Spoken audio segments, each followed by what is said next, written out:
I don't have much interest in playing it for more than like an hour or two at a time before I go, yeah, well, I guess I might as well just peace out for the day and come back later. It's like I filled all my crafting stations. I guess I'll go do something else for real.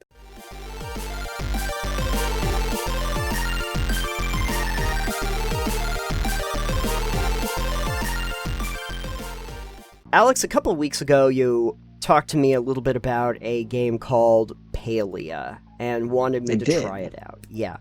I did. Yeah. And I have. I have indeed checked it out. Yay. Cool. So for people who are listening and don't know what we're talking about, Palia is a game. It's a comfy, cozy game, I want to say. It's a good way to put it. Yep. It is in the vein of something akin to, I think, more along the lines of games you play, like Stardew Valley. It is. It is. I would say too. It's a little bit like a Stardew Valley mixed with elements of like Breath of the Wild. In and then terms Animal of Crossing too. Yeah, maybe. Yeah, I can see a little bit of the Animal Crossing with the villagers and everything. Yeah, definitely. So it is also, mind you, technically, I think an MMO. It is. It's always an online game. Which is a little weird, but, you know. Yeah. It's also not something that you can get on Steam. It has its own launcher and everything. Right. Not right now. It is technically in early access, or whatever they want to call it. It's not fully released. Right. It is free. If you like cozy games, feel free to go try it out. I will say, though, just be forewarned that there is a premium store, but it's just for cosmetics, I think. That's as pretty much. Anyways, this is not technically a review of the game, but I did want to talk to you about the game slightly. Sure. Okay. So I've played for a number of hours with Crave. She got a link from a friend who was like, hey, this is what I've been playing, and she enjoys cozy games kind of like you do. Great. They're not typically my whole thing. I don't mind a good cozy game. That's why I was surprised when you told me about it, honestly. I don't like Stardew Valley or Terraria or anything like that typically, but this was more along the lines of, you can explore and you can build, and I like games where you can build and do things like that, but I don't like games that, the cozy game aspects that are hit or miss for me are there too. So the thing is that when I started in on it, it actually reminded me a little bit of a game that I know you did play, which was Disney Dreamlight Valley. It has that look and that feel to it a little bit. Yeah. So there's very that. Similar, but this one I feel definitely has more traversal and exploration type mechanics too, though. Yes, it definitely does, which I actually liked, and I was like, oh, we're doing Breath of the Wild now. Okay. Yeah. All of a sudden, okay, we're doing this. Did you get far enough in where you got your glider? I still don't have a glider. I don't know why. I've been playing for a bit now, but I still don't have a glider. I don't know what mission you have to do to get that, but I saw that people had gliders, and I was like, again, I see the influence here of a couple of those things. And also, like, the hunting and the resource management and stuff like that. And the Pokemon, or the bug catching, sorry. The bug catching, the bug catching is something else. What really engaged you right away with the game? So those itself, the gathering thing, the bug catching, the hunting, and the exploration, I enjoyed. I really honestly did. I thought the open world and exploration was great. I thought the crafting was fairly okay, like the actual making stuff and like making furniture for your house. If you build a blueprint you haven't made, you get to learn another blueprint. Yep. And then you can learn that way. I thought that was neat. I enjoyed that you could upgrade your axes and stuff, and the character customization was fine. Like, having played a lot of these kinds of games, I'm familiar with the formula. So the formula kind of goes, you start out and you are but a new inhabitant of this land, and Palia is no different in that regard. Of course, in this one, you literally get like dropped into this world through mysterious means you don't know, you don't understand yet. And you do your character editing, and you make your own character out of it and everything. And then these inhabitants of the land are basically like, whoa, where'd you come from? And before you know it, you have a plot of land, and hey, you can make a farm, and you can start crafting some stuff and cutting down wood, and doing the mining and everything like that. And as you mine all those resources and stuff and start making a little bit of money, you can get upgrades to your tools and the schematics and stuff, so that you can get more better trees, and catch more bugs, and do more fishing, and expand your plots and cook food and stuff like that. And you can build a house, you can decorate the house, you can change the inside and outside. All those are fine. Sure. I liked that I could take and decorate the inside of my house, change the wallpaper, the flooring, and put my stuff wherever I wanted. Yep. I didn't like that I couldn't interact with any of the objects that were in my house for decoration. I've got this great chair. I can't use it. You can't use the chair, yeah. I was surprised by that, too. That seemed like an easy win for me. Instead, I put a stuffed animal on the bed and went, look, someone's using the bed. Yeah. Yeah. There are little quirks about the game like that, where all of a sudden I can't, go into certain places, or, and also, it's not necessary, but, if I go deep into the water, it just, pops me back onto shore. Yeah. It would have been kind of nice if you could swim, but, I get it. They're trying to define the area a little bit better, so I think that's more of a game decision. I was a little bit lost at some of the puzzles and stuff that they wanted me to do, because they kind of ask you to go and explore these ruins, and I was like, yeah, I don't really know exactly what you want me to do, but I'll tool around and see if I can find it out. And sometimes you do, and sometimes you don't. You meet a bunch of interesting characters. I do have to say, something that I just found slightly annoying, and it's a slight annoyance, it's not a huge problem. Different characters will be your storefronts for different aspects of your character. So you have somebody who does all of your hunting schematics and your resources and stuff like that. And somebody who will do your mining and those kinds of things. They all wander around constantly. They're constantly on the move. They all have their own schedules. They have their schedules, but, trying to locate them at any time can be a little bit frustrating. So, when I say, oh man, I need a better pick, I then have to remember, oh damn it, who's the person I talked to about the pick?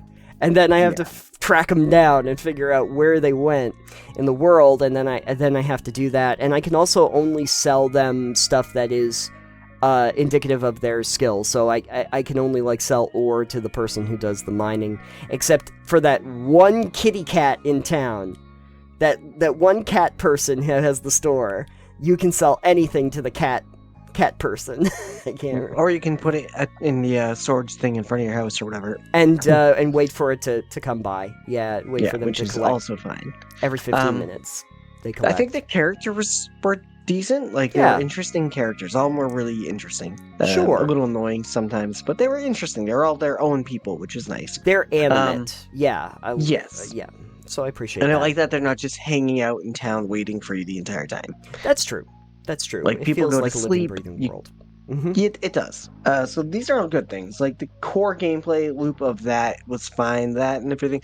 Exploring it, it's a cool, interesting world. But there are some things that I don't think make that experience better. For instance, the MMO aspect of it, I don't think it lends any real benefit to it.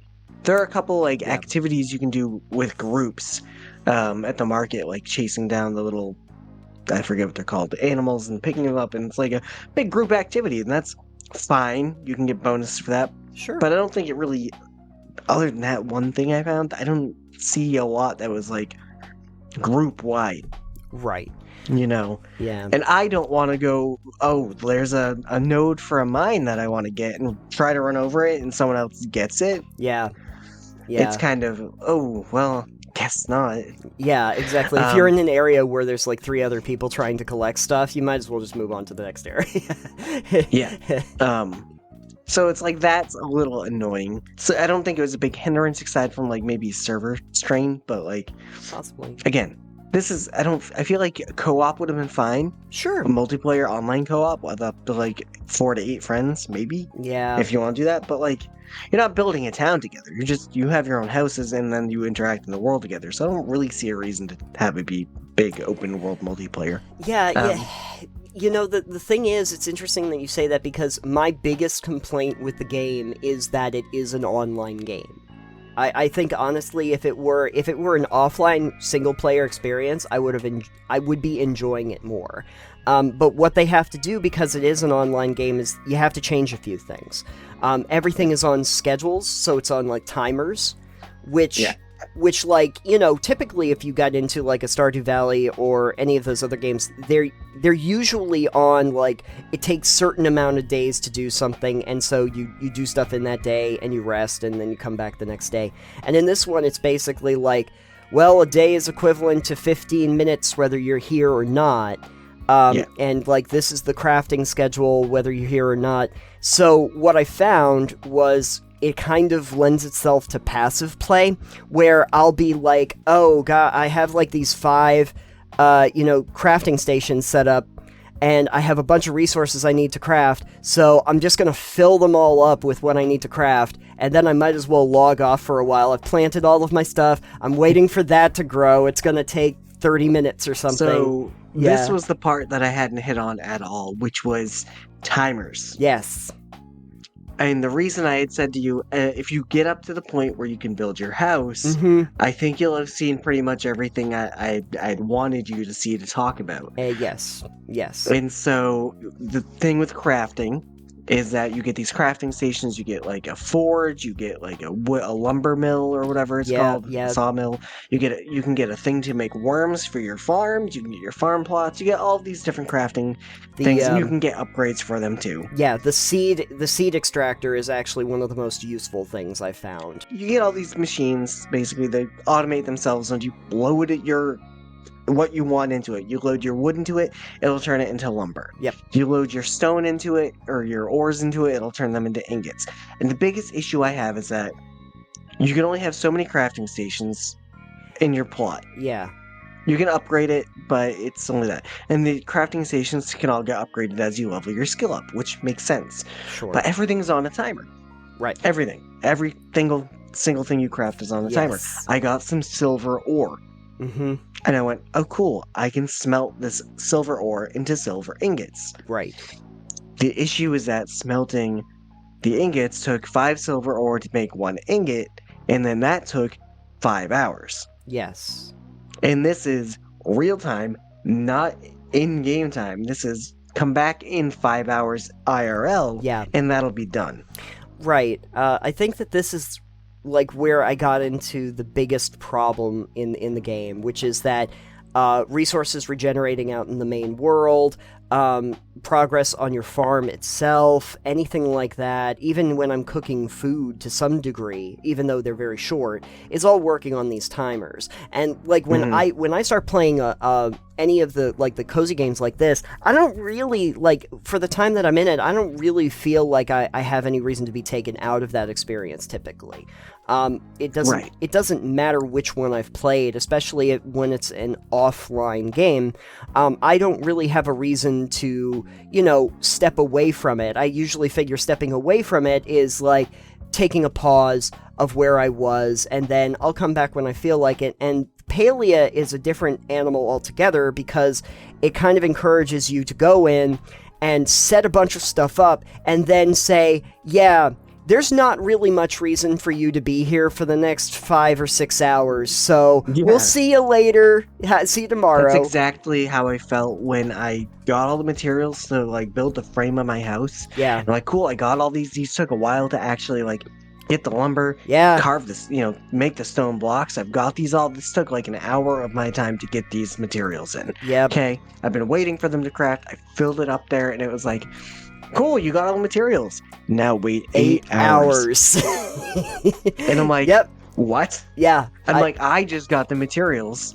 Yes. And now I have to wait 8 hours? As you said, it took me right out of it. I'm like, okay, I guess I won't do anything with my house today. I'll maybe come back tomorrow and play the game again? Yeah. And especially depending on what kind of aspects you're looking at. Like, for me, I wanted to focus a little bit more on the gardening aspect.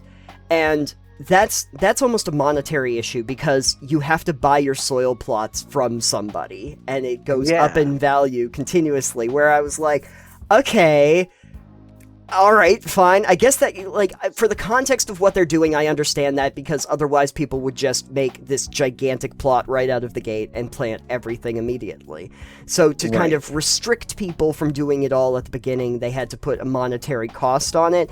But I'm like, okay, that's fine. I'll just start growing some stuff and see how much I can grow with the money I have.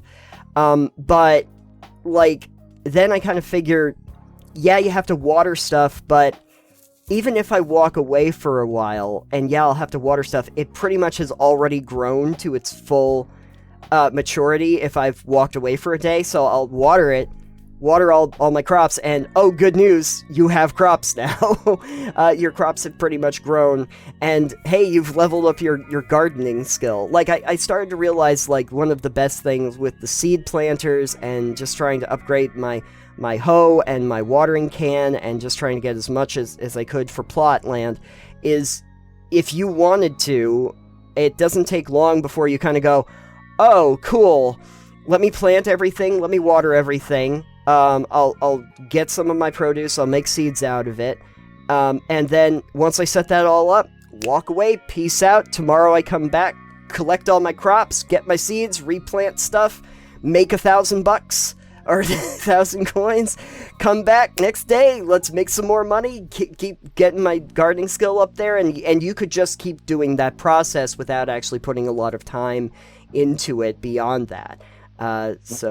Which is probably what I'm going to do for a lot of it now. Which isn't really, like, a great feeling gameplay loop, to be honest. No. Like, generally, you don't want to take people out of your game like that. No.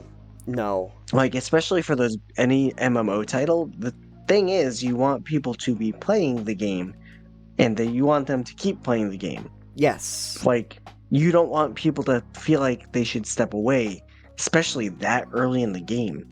Because anytime someone steps away from your game, and they're not feeling like they're getting anything done in it, or like they can't get anything done in it, is a moment where they go, well, maybe I just won't play tomorrow. And then tomorrow turns into a week. And then a week turns into 3 weeks. And then you just never play the game again. Yeah. I haven't played since before I asked you to play. Perfect. And it's not because I didn't think the game was fun. I thought most of it was fairly fun. Sure. But even Crave and I both agree that the timers are egregious. Yeah, they're too long, and they're long enough that people will wander away. If I have like a 45-minute timer so that I can get 2 packs of tomato seeds, that's way too much of a time ask for staying in game for what I'm trying to accomplish. Right.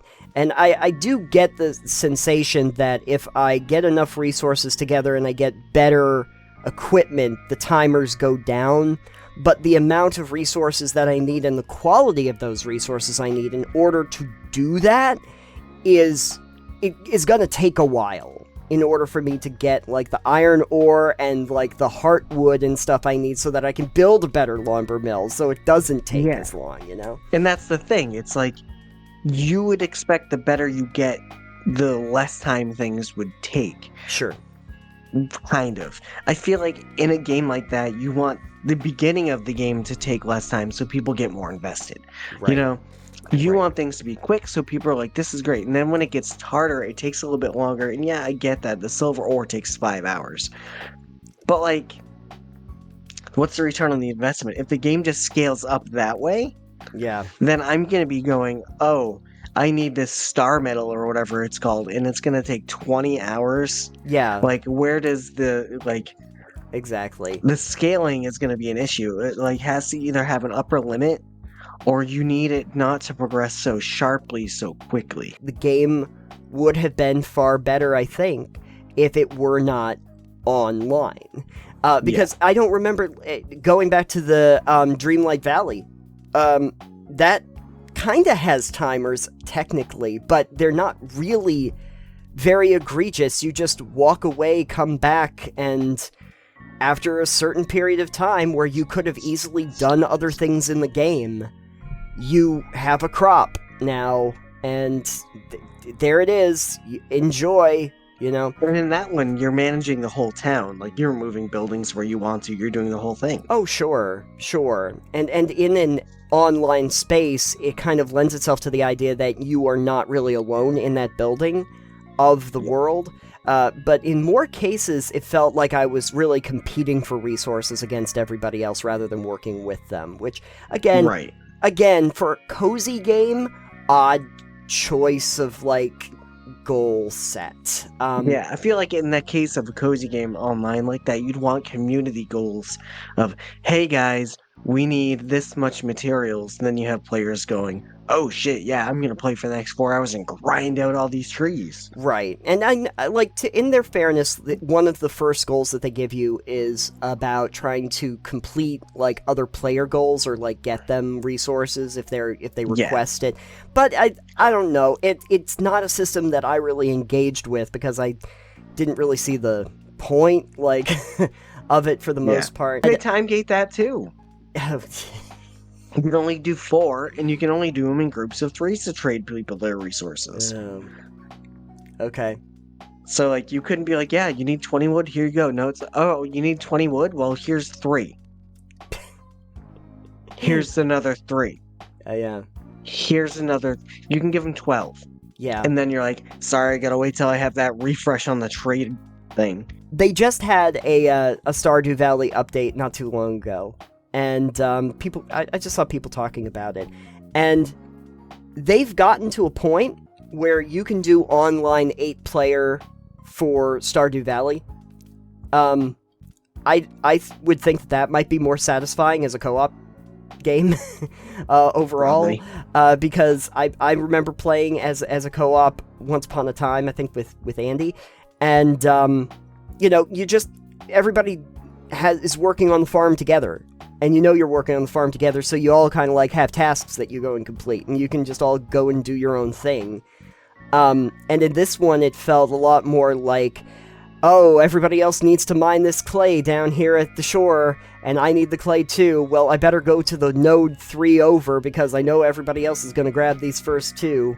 I'm gonna get this before they do. I'm still playing it, and I'm still, like, tooling around with it, but I have noticed that I don't have much interest in playing it for more than like an hour or 2 at a time before I go, yeah, well, I guess I might as well just peace out for the day and come back later. It's like I filled all my crafting stations. I guess I'll go do something else for real. Oh, exactly. I was like, yeah, I got 100 stone in here. I got 100 lumber in here. I got a full seed pack in here. I guess we're good. I planted everything. Everything's watered.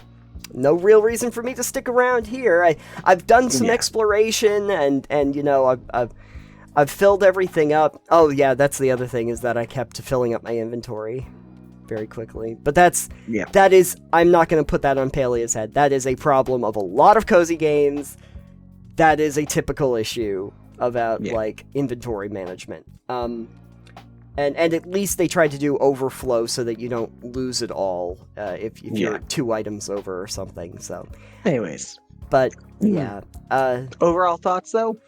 Overall thoughts, I think it's an interesting concept. I think that what they tried to do here is unique in that I don't usually see this kind of game used as like an online MMO, which is a neat idea. I just don't know how well the cozy game formula works for that online MMO formula because of the timers, because of the competitive nature of it, where you're trying to achieve something that the other players haven't, for status. It's interesting. It looks really nice. It sounds really good. I liked the soundscapes. I liked the visual presentation.